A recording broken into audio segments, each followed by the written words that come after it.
पूरा ध्यान। New topic है mutual induction. The phenomenon of produce phenomenon of induce EMF in one coil due to change in current or magnetic field of another coil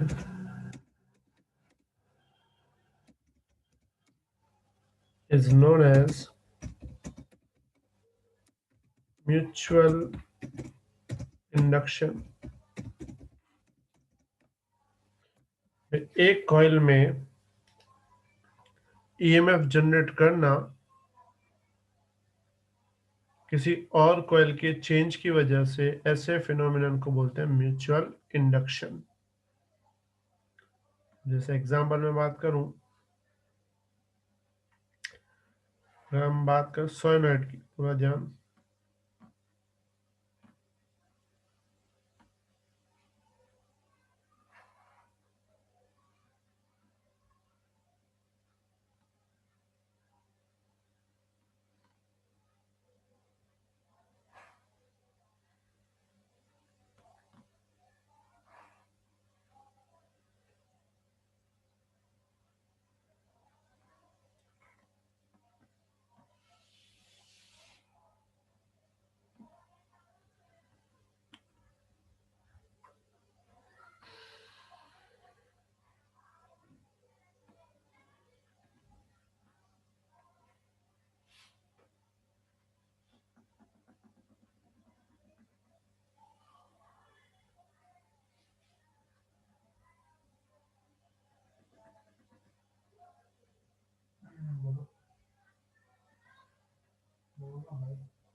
ये दो solenoid है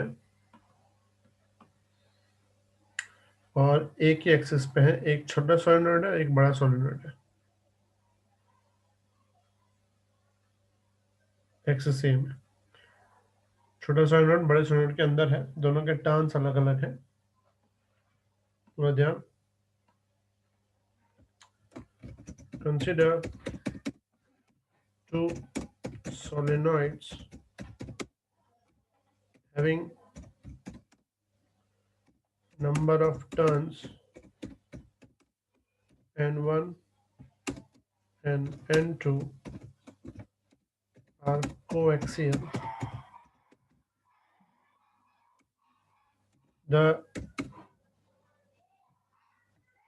two solenoids S1 and S2 having number of turns N1 and N2. Here S1 is small than S2 and area, cross section area of small solenoid is A. समझ में आया बेटा यहाँ तक बात?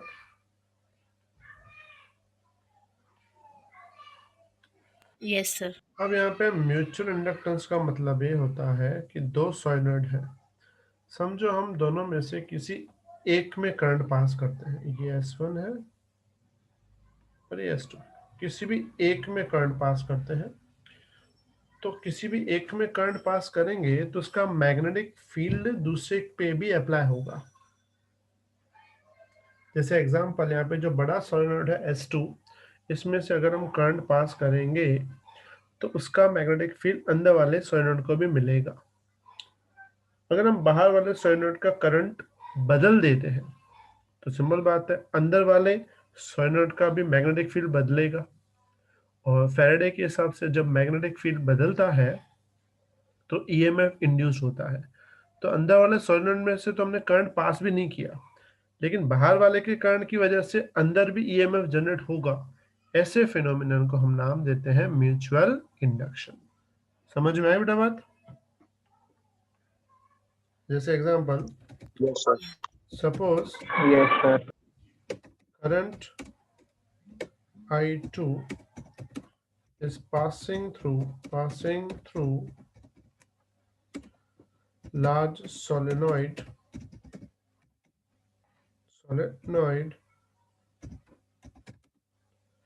and its magnetic field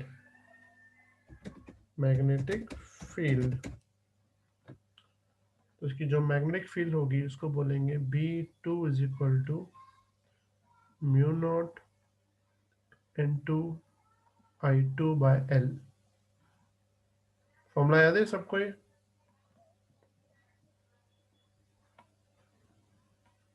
किसी को doubt? Now No, sir.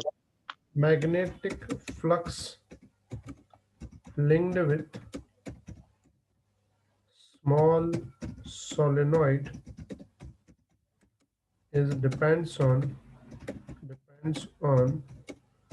current flowing through large solenoid। तो हम बोलेंगे अंदर का जो फ्लक्स होगा उसको बोलेंगे N1 वो डिपेंड करेगा बाहर वाले करंट पे, तो लिखेंगे N1 is equal to, proportional है कांस्टेंट देंगे, कांस्टेंट देते M12।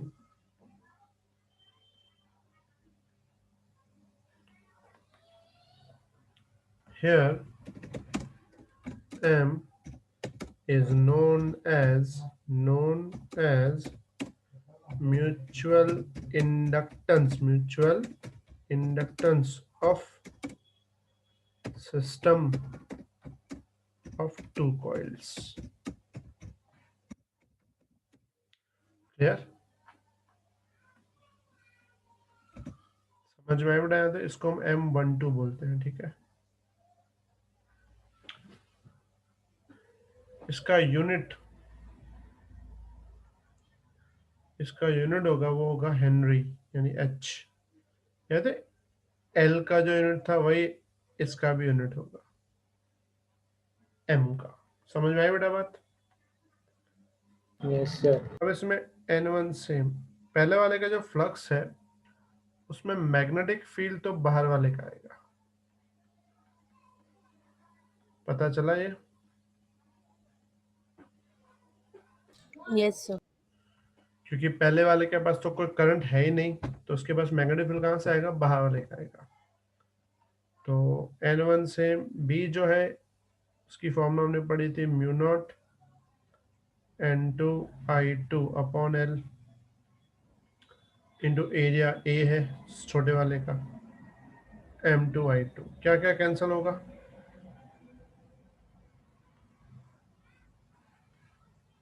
I2। तो बचेगा क्या?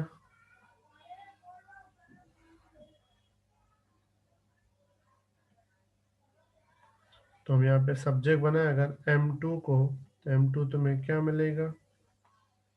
म्यू नॉट N1 N2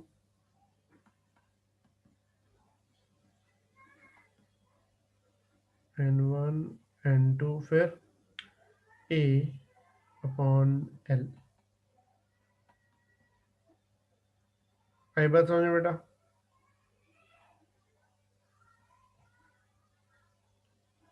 किसी को डाउट यहाँ तक?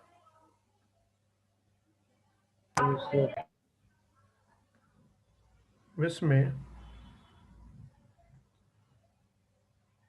अगर मैं यहाँ पे दोनों साइड डिफरेंशिएशन कर दूं,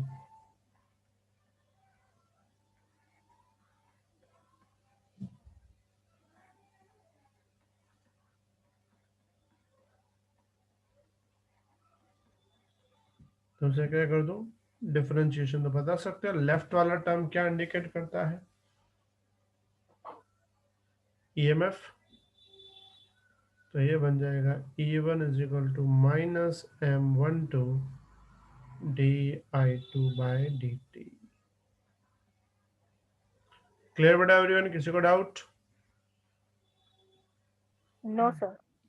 अच्छा, एक और बात, हमने यहाँ पे करंट किसमें सपोज किया है? बड़े वाले सोलेनोइड में। लेकिन अगर इसका उल्टा सोचे, now consider the current I1 is passing through, consider the current I1 is passing through smaller solenoid.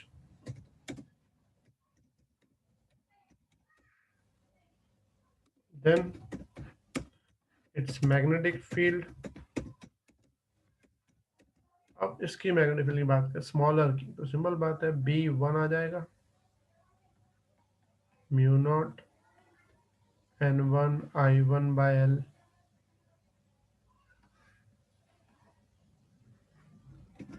The magnetic flux linked with large solenoid, अब लार्ज सोलेनोइड का जो मैग्नेटिक फील्ड होगा वो होगा N2 और वो N2 डिपेंड करेगा I1 पे। समझ में आई बात? और प्रपोर्शन हटा के देंगे क्या? N2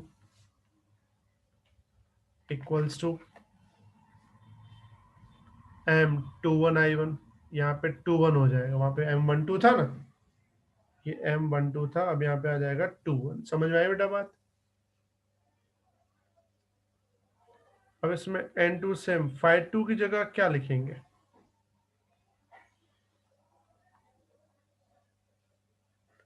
it's B B1 into area। Area. अब यहाँ पे तुम एक छोटा सा चेंज देखो, एरिया मैंने यहाँ भी A1 लिखा है, यहाँ भी A1 लिखा है, मतलब एरिया दोनों बार मैंने छोटे वाले का लिखा है। बता सकते हो क्यों?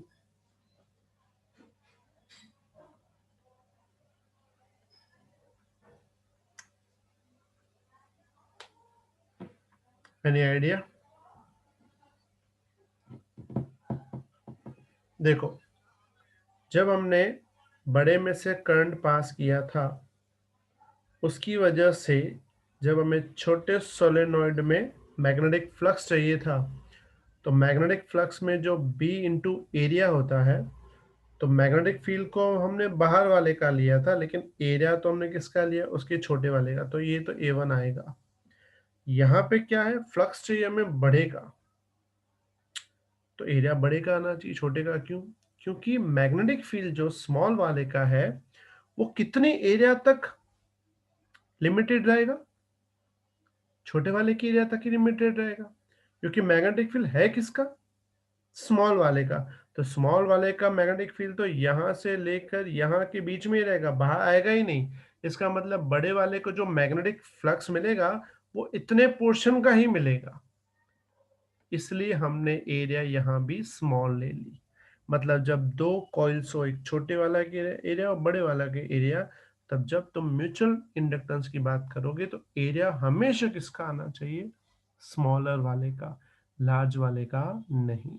आई बात समझ में बेटा सबको? Clear everyone? Yes, sir. Yes, sir. n1 i1 by l और एरिया को a लिख देंगे is equal to m21 i1। i1 तो कैंसिल हो जाएगा, तो m21 इज इक्वल टू क्या मिलेगा? म्यू नॉट n1 n2 फिर a अपॉन l। समझ में आई बात यहाँ पे? तो अगर तुम m12 या m21 की वैल्यू देखोगे तुम्हें सेम दिखेगी, पता चला? तो यहाँ पे हम क्या बोलेंगे? Hair m12 is equal to क्या होता है? m21। क्लियर एवरीवन बेटा? किसी को डाउट इसमें? No, sir. No, sir. हाँ, ओके। No, sir. No. हाँ बेटा लिख लो, फटाफट लिख के मैसेज करो फास्ट।